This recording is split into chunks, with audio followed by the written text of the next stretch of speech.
You probably remember at some point being told that drinking coffee at a young age would stunt your growth. Now, I don't know how true that is, but when it comes to personal or spiritual growth and development, there's certainly one thing I know for sure will stunt your growth. That is comparing yourself to others. Let's talk about it.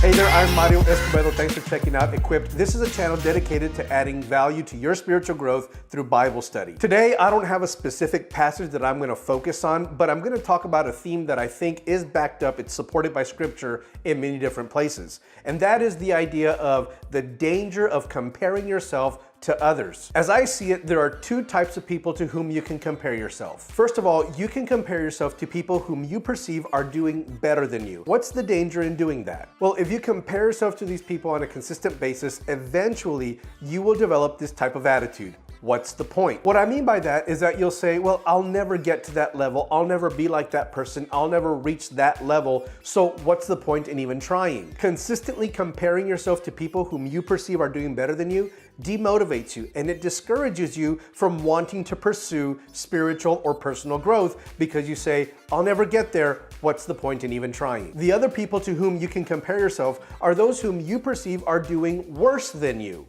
What's the danger in that type of comparison? Well, if you compare yourself to these people long enough, you develop a different kind of attitude. You develop this: I'm not doing that bad. Comparing yourself to people whom you perceive are doing worse than you actually produces laziness in you because you say, well, at least I'm not doing that bad. At least I'm not where they are. I'm doing pretty good for myself. I don't have to do much. I'm doing fine. It's easy to develop complacency and laziness in your own personal growth and development when you're constantly comparing yourself to people whom you feel are worse off than you. Don't do that either. But I'll tell you this. There are two people to whom you should always be comparing yourself. Number one, you should always be comparing yourself to the past you. You do this in order to measure your spiritual or your personal growth in a given period of time. So what you do is you take note of where you are right now and you think back, or you look back over the past year, the past 3 years maybe, and you evaluate. Have you grown in the past year or in the past 3 years? That is a very healthy comparison. You see where you are now as compared to where you were sometime in the past, and you measure whether you have grown in that period of time. If you determine that you haven't grown to the extent that you would like to grow, don't beat yourself up. It's an opportunity to start right now on a growth path that will get you where you want to be. And that takes me to the second person to whom you should always be comparing yourself, and that is the future you. Project yourself a year, maybe 2 years into the future, and visualize how it is that you would like your life to be. Essentially what you're doing is you are crafting a vision of your desired future, of where it is that you would like to be in a given period of time. Areas for you to consider would be your personal growth, your marriage, your spiritual life, your finances, your career, your education. All of these are areas that would benefit from growth. Be as detailed as you can and make it an exciting vision. Once you have that vision firmly in place, then compare where you are now to that vision of yourself in the future. You're essentially laying out a roadmap for the destination where you want to arrive.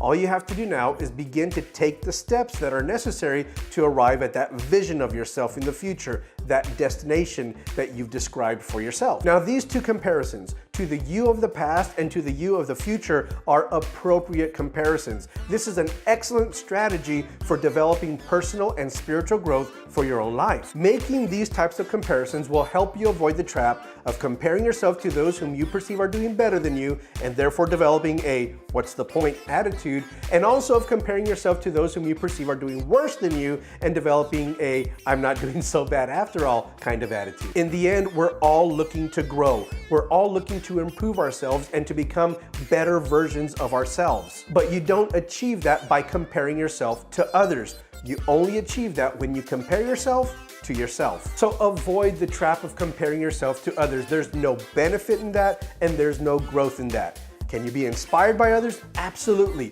Just don't compare yourself to others. Consistently compare yourself to the past you and to the future you, and I can assure you that you will be well on your way to living the purpose-filled life that God designed for you. Now, I'd like to hear from you. What strategies have you used to produce personal or spiritual growth in your own life? What's worked for you? Also, what have you done to avoid the trap of comparing yourself to others? I'd love to hear from you in the comments section below. Thank you for taking time to check out this video. If you feel that it added value to your spiritual growth, then leave a like, definitely leave a comment, and also share this so that others can benefit from it as well. If you haven't had a chance, subscribe to my YouTube channel so that you're always up to date on the weekly Bible studies that I share. Thanks again for checking out this video. I hope it added value to your spiritual growth. I'll see you next time.